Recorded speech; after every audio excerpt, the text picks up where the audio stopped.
Since the Chi-Sing gave me a chance to leave with dignity, I decided to be tactful as well.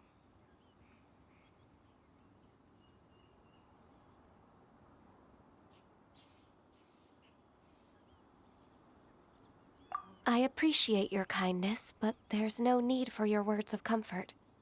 After 1,000 years away, I came back to Jueyun Karst. Looking at the clouds floating among the mountains brings me peace of mind. I feel better now. But... Who disturbs the peace of these mountains? Cloud Retainer, we're terribly sorry. We just... One merely jests. One felt your presence the moment you set foot upon this land. Wow, you Adepti really are impressive. Come here to chat about the old times with Ganyu. It looks like you get along quite well.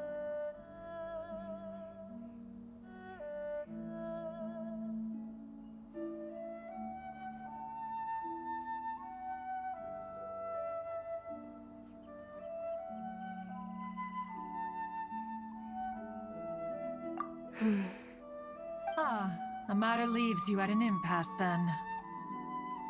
Not to worry. One is exceptional at seeking avenues for conversation. One has been one's own companion in idle talk for many a year. Ah, yes. Since you are Ganyu's friends, tales from her youth shall one apprise you of, perhaps? Oh, Cloud Retainer.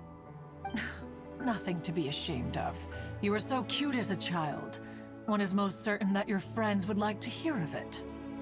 Oh, Paimon wants to hear it.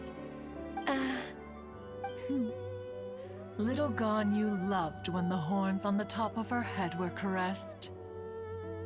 When one was still taking care of her, one was pestered most often to touch her horns.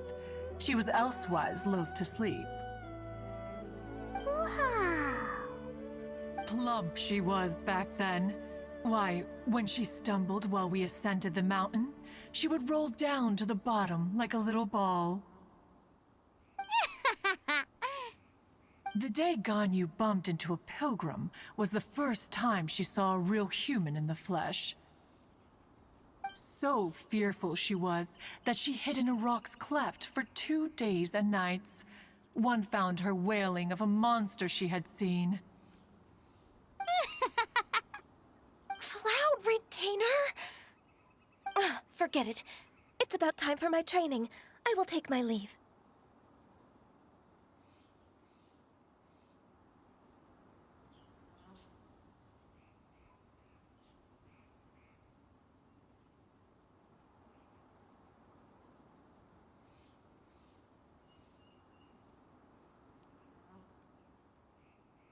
Ah, one's intention was merely to relieve the awkward tension.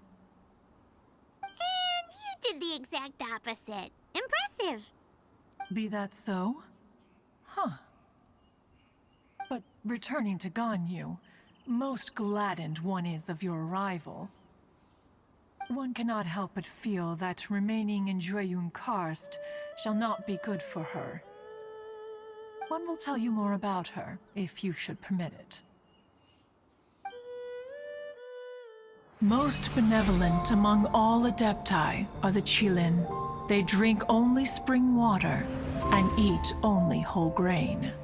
But perhaps the mountainous dwellings of Adepti in Jueyun Karst might be too lonely for her human side. Under moonlight did one see her last. She stood by the precipice's edge, and upon the mist-veiled mountains she gazed. Her thin figure was immersed in the vast sea of clouds. One noticed her loneliness and sought to convince her to go back to the human world. But just then, she said thus. Liyue Harbor feels even lonelier than Jueyun Karst. When I look at the sea of clouds in Jueyun Karst, I merely feel the loneliness of a solitary cloud gazer. When I step into the sea of people in Liyue, I feel the loneliness of an inhuman that doesn't belong in the human world. One did, by chance, hear this much of Ganyu's thoughts. Alone, she will find her predicament hard to conquer. One hopes that you will accompany her. Oh, Retainer's right. We can't leave Ganyu depressed like that. Besides, Liyue hasn't given up on her. She's got it all wrong. Anyways, what's that training Ganyu was talking about? She has sought to reclaim her Adeptus side since returning to Jueyun Karst. At her behest, one has organized training for her to achieve that end.